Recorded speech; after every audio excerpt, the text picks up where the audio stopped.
In this episode, we are leveling up Social Streamline. Today, we're adding transcription for audio and video, a custom deployed server with API and webhooks, automatic thumbnail generation, OpenAI-powered UI helpers, a brand new interface that supports every major social network, plus the ability to post to YouTube instantly or on a schedule. Whew, it's a big upgrade, but we are knocking it out step by step today. Let's dive in and get to work.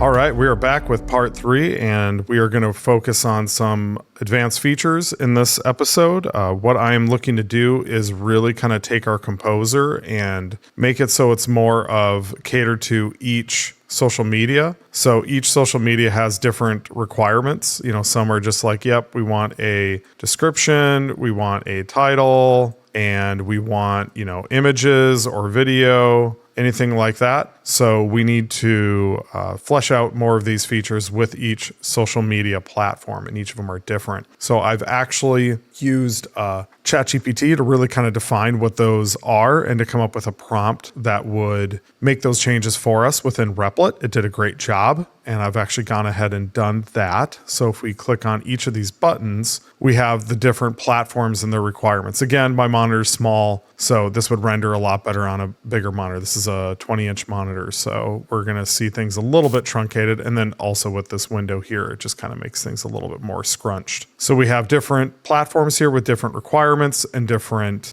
post text or fields or, you know, whatever. And I've also gone ahead and put in thumbnails for my movies. These are a bit stretched because they are shorts. So I could work on getting those sized correctly, get them kind of scrunched up a little bit different, which I did a few of those prompts, but AI has been kind of having a bit of a problem with that. So admittedly, I did kind of work ahead a little bit on some of these features and didn't get it all recorded. But I went ahead and got these implemented, and we're going to go ahead and work on some additional features, such as dropping in a video and then being able to use that for our actual posts. So actually for our kind of our description text. So let's unselect some of these. So for our post text and our post type and all of that, we want to be able to kind of have it done for us, depending on what kind of media we upload, especially with YouTube. That was actually the reason why I wanted to build up this tool. Was I want to be able to select a video, and I want AI to just kind of watch this video for me and come up with the title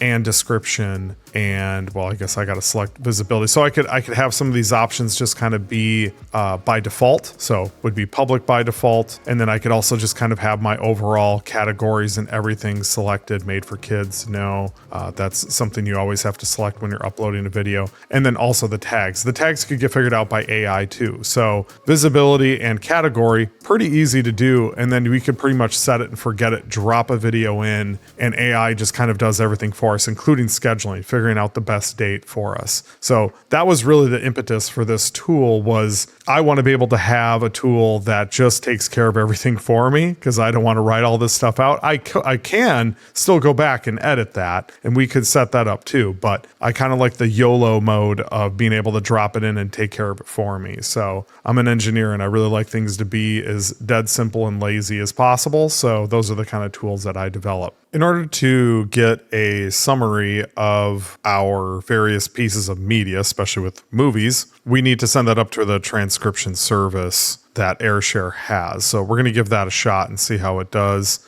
So I put that prompt now into the agent prompt field, just saying, hey, when you click on a movie, there should be a transcribe button, and it should go and get the transcription. And when it's done doing that, that button should change to view transcription, and then that'll be over the top of the movie. Because we may want the transcription just in general, right? And I'm assuming it'll be an SRT format, just with timestamps and all that. But honestly, I haven't seen what it, well, actually, hold on. It should be in this transcription array, so it may not be an SRT format. So we'll see how this goes. That could just be good for doing the summary of for posts and for descriptions and titles and all of that. So let's see how this goes. We'll send that in, and I imagine that's going to take a little bit. So I put in there, as we've been doing, what the API looks like, and then what the data looks like on a successful return. So we'll see how this comes back and check out this feature.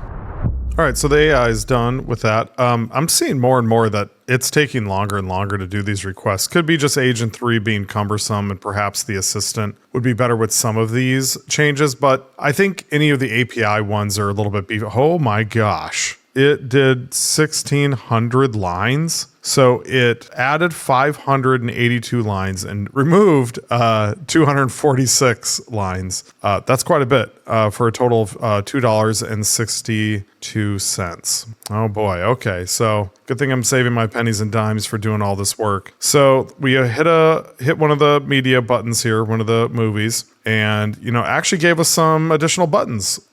Full screen. Okay. I think that was in the corner anyways. Yeah, this is a full screen button here, and we got playback speed and other video options. So that's nice. It's still cool to have that, to have those options there, even though they're all right here and over here. But let's hit the transcribe button. Let's see what happens. Transcribing. So I expect this to take a little bit of round tripping, or it'll just fail. Let's grab that screenshot quick. I'm gonna grab that, and then I'm also gonna look in the console here. Unauthorized. Oh no. This is gonna be another upgrade. Oh goodness. I'm already paying the $150 a month. I need the max pack upgrade. Oh boy. Okay. So luckily there are other alternatives to this, and I kind of thought I was going to have to do this anyways. That really is a bummer though, that doesn't come with the already kind of high price point of AirShare, but I love all the other options and things that the API does. So I'm not going to go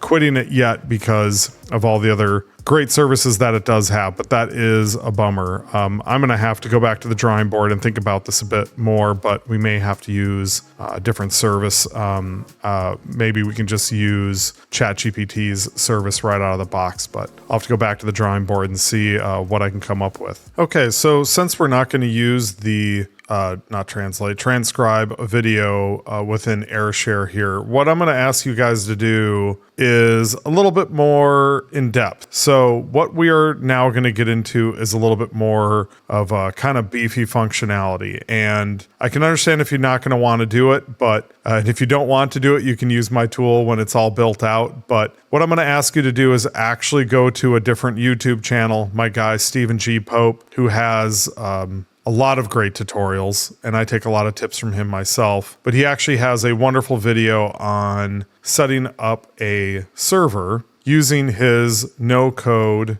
architect's toolkit. So he walks you through all of that, and it has lots of wonderful functionality that we are going to be using on this channel, because I cannot replicate exactly what he has done because it's quite beefy what he has here in this toolkit. One of the many things we're going to get into is captioning, but also being able to cut out thumbnails, trimming up video, using a lot of the toolkit functionality here. And I'll keep mentioning it to remind you guys to go do that. But going through this tutorial is well worth it. It'll take a little bit of time, but going through that and really paying attention to it will teach you a lot. So I will link to it in the description, but I wanted to be straight up about what we're going to be using, because we could use this and increase our kind of our subscription fee, but I'm going to be using a lot of this functionality anyways, and it is a lot cheaper to use it. But even in this video that Steven has here at the end, he even uses Postiz, which is a different social media API, but it's really not an API because you link up your social media to Postiz's site. It's a weird word. And you then manage your social media through Postiz's site. Instead, I want everything done through an API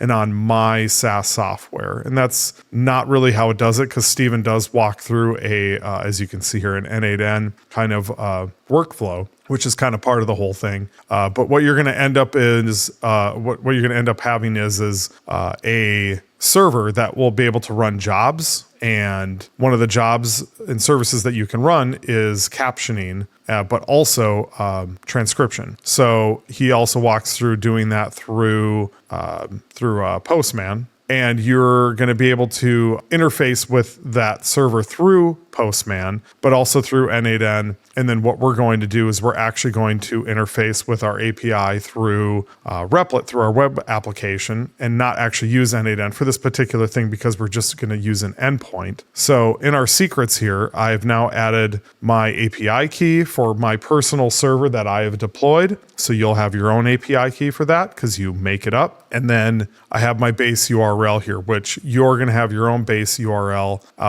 based off of your deployed server here. So we're going to blur out my URL here because I don't want people hitting it. And then you're going to have your own deployed server. So there's a lot there. You're going to have to go and do all that, come back to this video and come back to where we're leaving off and either building out your own application or using the code that I'm going to post within my community, my school community. You can get the code there, but we're now going to start using a different API in a different deployed server. So now we're kind of getting into another realm of application development. But as we get into this kind of realm of application development, we're going to have a lot more options, a lot more flexibility, and it's going to be a lot beefier in terms of what we can do and the cost savings that we're going to have. And Steven goes through that in his video. So I just wanted to be forthcoming about that, and we're going to send in this prompt here in just a second. I can do this. Okay, so we're going to connect to our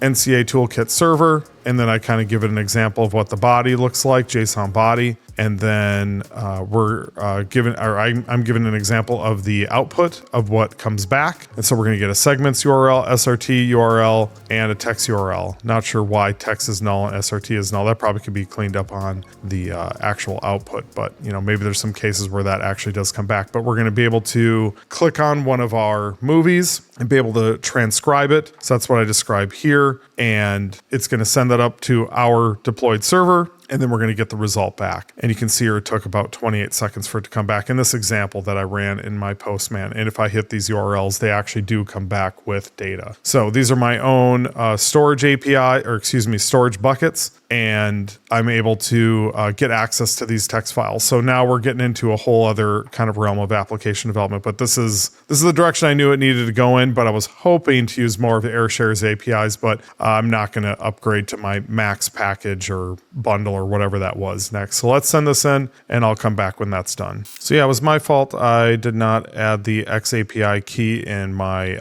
request header. So I have since done that. I have gone back to the preview and I hit the video transcribe button. And I'm now waiting for the request. Once it is back, for better for worse, I will check back in with you guys and let you know how it went. Okay, so the AI is back after adding our custom API endpoint based off of that long prompt that I put in. And it actually had transcribe buttons underneath these videos here. I didn't like that. So I actually put in an extra prompt to put in the transcribe video buttons within the preview, which is much nicer, much like what we had before. And I also rolled back from that initial AirShare transcription. So we're kind of back to slightly different UI here. So let's hit transcribe video. The video is being transcribed. This may take a few moments. I like that. That's nice. Nice little prompt there. Let's see if anything's shown up in the logs. Transcribe 200. Oop, wait, I saw something else pop up there. Unauthorized. Well, that's not good. That may be due to the API key not being sent. I'll dig into that and come back and let you guys know what it's doing. Okay, so I forgot the webhook portion, actually knowing when the request is done. So I added that in here, and I actually haven't done a webhook directly from Replit before, and it is able to do that natively. That's great. I mean, as it should, but that's still just really nice that you can just tell it about, hey, I need a webhook for this request, and it'll come back with the ability to do that. So that's great. So we have our raw text. So here's the raw text from that video. So it says, have you ever wanted to see your name? Yep. Have you ever wanted to see your name, your message actually inside of a video game? So that's for my other startup, which is Game Monument. And I'm building a lot of these tools to be able to support Game Monument. So here's our SRT file. That's handy. It's got pretty good timestamps here too. It's nice. And trying to close this other one here. There we go. And our segments. So, to be honest, I don't even know what this is. Holy moly. Yeah, that's crazy. Yeah, I haven't actually messed with this before. I'll have to look and see what that is exactly. Sorry that I don't know that one off the top of my head. I thought it meant something else. I thought it meant like word segments or something, but that had a bunch of other data in there. So we've got that done, and now we can move on to our next piece. So we're going to use the OpenAI API and ChatGPT, probably sticking with just 4.0 mini for right now, just to kind of see how that model does, to build out various pieces of text for our posts. So Twitter, the tweet text, Facebook, down below here, but unselect Twitter here. And that'll be for like the post text, Instagram, caption, and so on. I'm really interested in YouTube right now to have that fill out my title and description on all my videos, so I don't have to do that. That would be wonderful. I post a lot on there currently. As you guys can probably see from my account, I really chop up a lot of my long form content into shorts, and I want to be able to kind of automate that process as much as possible. Just kind of focus on making the video content and not as much on the title and description, because the videos have all of that in it, so I shouldn't have to write it. At least that's what I'm looking for. So we're going to add some additional UI elements into each of these cards for each of these social media types. And we're going to put that down below right around here. So we'll have like a little button, like kind of like right here. And I'm thinking, currently that it will be based off of the media that either you upload or you select here. And so when you select a piece of media, it's going to send that up to our transcription service. And then it's going to use that transcription to then send to an AI model to then get us a summary back for various titles and descriptions. So I have a pretty lengthy prompt here describing all of that and just kind of describing, hey, we've got an OpenAI key. I want you to use that. And we're going to go back to our no code NCA toolkit, no code academy toolkit to be able to send that up to our transcription service. And then I kind of describe what the buttons will be for each of the social media types that we have that we can select here. So based on whatever you select here, it'll change to, whatever the button text is, and for the actual functionality of that button and what you're requesting from ChatGPT. So pretty beefy change. Let's see how it does. May have to work through it, but I'll be back with you guys when it has this done. And if I have to work through any other issues, and I'll just kind of summarize it for you there, but that's what we're looking to do next.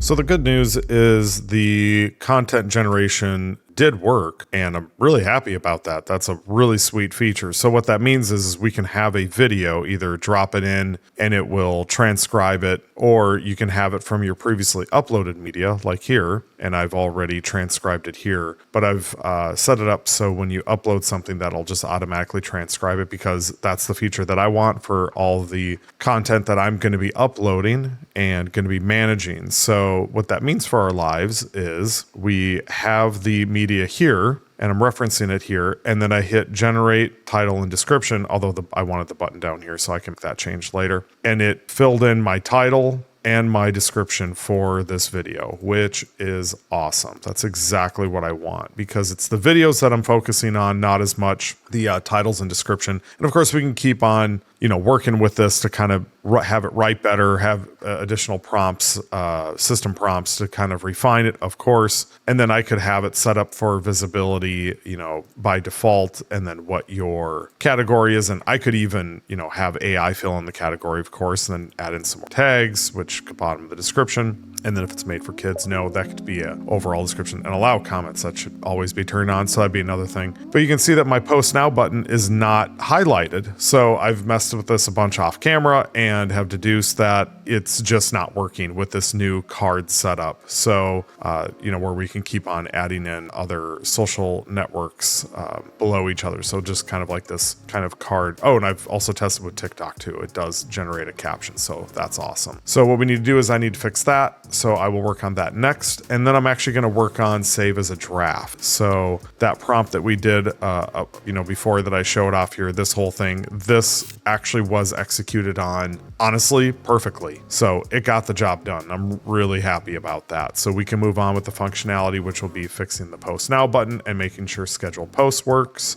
And then we're going to work on save as draft. So it's pretty much all of these pieces here. Just need to make sure that they work. We'll get to work on that and check in back with you guys when that is all done. Okay, so it looks like it has completed that task, and it took a little bit of time. Back top here. Yeah, that we just worked on the post now and schedule post buttons, and that they're not working for the various social media cards that we now have put together in this new UI, where it kind of separates out everything. And I just made the suggestion it probably needs to be wired up because we changed the UI, investigated the issue, and it sees the issue. Buttons are checking if the content field has text, but with the new platform-specific card layout, users are filling in platform-specific fields. So it just kind of sees that, kind of basically what I was talking about, that it just didn't have it all wired up. So it says it has the change done now. I have since reused this piece of media, which I can understand if you guys are like, this name is gross. So we could put in some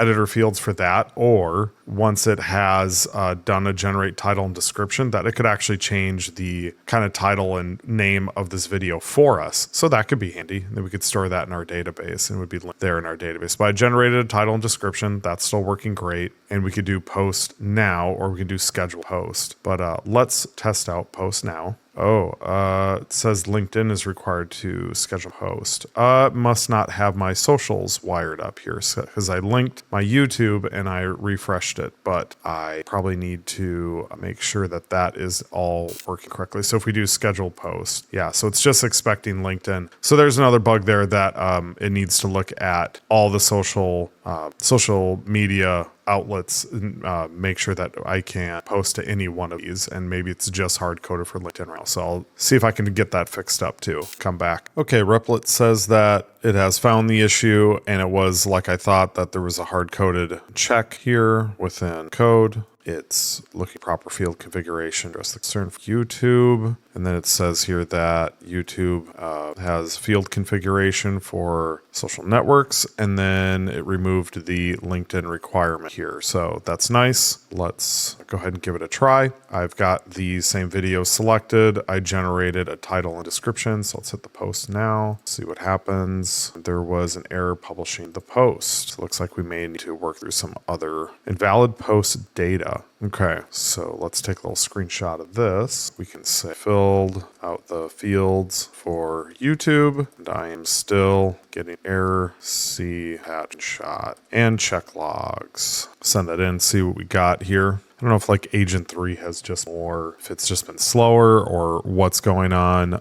Maybe some of these newer models and newer implementations have just been taking more time. Not quite sure, but it seems like things have been moving a little bit slower lately. But that also could also mean better results. So, hey, you know what? If it takes a little bit longer and better results, I'll take it, because besides this bug that we're working through right now, the other pieces of functionality that we worked on to generate title and description, wire up OpenAI API coupled to taking the transcription, and then the new service with our own deployed servers, all of that has worked very well. So I am very pleased with those results. So you kind of can't complain too much about things taking longer, especially when you're working with your own deployed servers, which should work just like any other API. I get that. But the fact that we have all of these various services talking to each other, storing data in our database, passing on information from one API to the other, believe me, guys, that kind of work alone took a long time back in the day. And the fact that AI is working with us on this and being able to really put it together quickly and well, I'm very impressed by it. So I have a lot of fun building out very complex systems and having AI do all of it. And, this is part 3 in the series, and I can see this probably going a bit more because we have so much other functionality to build. But the fact that we are doing this pretty quickly is impressive. So it says it is found and fixed the issue. There was a LinkedIn requirement checkbox on the backend server that I missed. Okay, that would definitely do it. Okay, so let's select YouTube. Don't need to do this off camera. This time, use in post. We're going to generate title and description. I'm also going to make it at some point to be able to kind of keep your previously selected options here, make that easier, but because allow comments, that should be every time. So there, generated the title description, so it uses our OpenAI API key, and we're gonna do post now. The picking the date doesn't matter. We got an error again. Still invalid post data. Let's get that again. I'll probably do this next part off camera, but let's put this in. We're still getting invalid post data. Well, I'll stick with this and I'll check back in once it has it figured out. Okay, so I had to work through a few issues, and I had to specify these new fields because the fields were actually a little bit off, a little bit wrong, or maybe the data definition was. And I had the AI build out these additional fields that the documentation specified. So when I made all these social networks, I didn't give all the URLs. I just gave specifications. So I probably should have done that. It would have found a little bit more of the fields that were actually needed and build out the UI correctly. Or maybe some of the fields were done incorrectly, like the actual backend JSON fields were incorrect. So I got that done. And I did do a post. So if we go over to my channel here, it's right here. Here's the actual post. So I generated the title and description like we've been working on. So it looked a lot like this, exactly. And here is that post. So we got it right here. So hooray. And we can click on it and go to this post, and here is the text that it generated. I could, change any of these properties that I want to, or, try to add those into this poster that we've made, but I'm not sure I really want to do that. I want to be able to, manipulate stuff here and really want this to be as automatic as possible. So let's go back here and let's schedule this post. So I filled out these fields again, the same movie, and we're going to do it for tomorrow. So we're at schedule post. And this actually took a while. I was really surprised at how, what? So it's already done. I don't know. Maybe it flaked out last time, but it took a while. It took like a couple minutes, which is funny because what it's doing really shouldn't take that long behind the scenes. So I'm not sure why that took a long time, but maybe the upload process between AirShare, because remember it's being hosted on AirShare, is a lot, that's a good amount of data to be transferred between the two platforms. So I can understand that. So here was the first one. Now here's the second one. So got to give it a minute here to upload everything. Refresh it just to get there. So I would expect it to be between these two posts here. So November 7th, 20th. So I'll check back in here in a minute. Okay, so that post did get scheduled. So if we go to our posts, AirShare holds on to the posts. So here's the scheduled time, and AirShare will hold on to the post on its system and then post it close to the scheduled time that you want the post to go live. So in our case, it's November 18th, tomorrow at 2 p.m. my time, Central Time. So you see, I'm not going to do the math on that, but -6. And so that is talked about here in the YouTube API, but I also asked ChatGPT about that. And if you don't provide a scheduled date, it'll just send it right up to the AirShare's API, posts it. If you do provide a date, it holds on to it. So we can see that here on our profile, and we can see it under scheduled or all posts. We can see that. And here's our other post that went live instantly, and that is still on our channel right here. But I'm going to delete it, delete forever. Yes, I delete it all forever because that was just a test post. And because I'm a total nobody on YouTube, nobody saw that. Nobody cares. It's one of the great things about being a nobody right now. I can do whatever I want and test stuff. So we're going to continue building this out in another episode, but I think that is a really good spot to stop right now, and we will continue on additional functionality in a future episode. Wow, we covered a ton today. You can see how powerful this app is becoming. And in the next episode, we will add even more features that make managing social media smoother and faster. After that, we will keep expanding, refining, and testing until it is rock solid for real use. Once it is fully polished, then we will open it up to others. Please like and subscribe for future updates on this project and join my free school community. The link is in the description. For now, great work today, and I will see you in the next one.